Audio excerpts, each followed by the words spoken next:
Save your tears for another day. Save your tears for another day.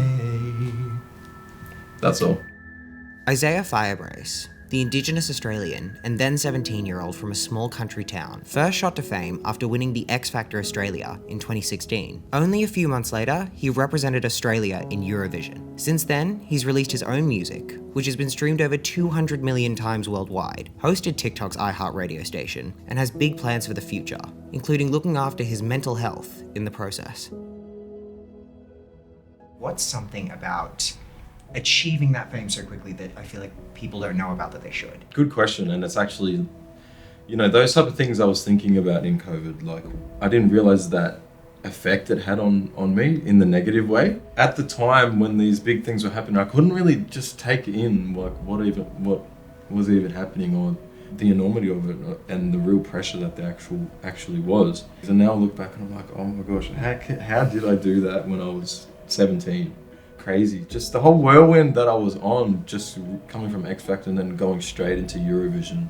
That was my first time to Europe as well. So like, I was just like, wow, Europe for the first time, representing the country, and winning at such a young age was just obviously amazing. But it's kind of like now, or even just last year, I had to make up for the downside of it. Especially in my personal relationships and friends and things, and just feeling disconnected in a lot of ways, which has been really eye-opening. But I'm glad I'm like learning and taking it all on board to be a better person, a better artist. Yeah, if I was to do it again, I would do things very differently. How so?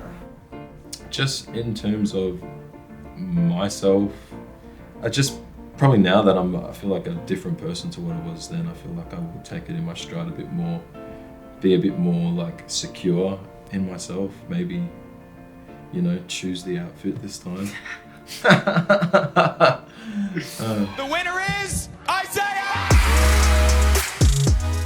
How's your 2021 going? This year's been interesting to get back into everything, I think. How did it feel to sort of have to take a break from music, essentially? I really needed it, to be honest, because ever since X Factor, like I've been working so hard. I hate saying that. I've been working so hard, but just like I've really, really been on the grind. Not even taking enough time for me, and just work on the grind, thinking of the next thing.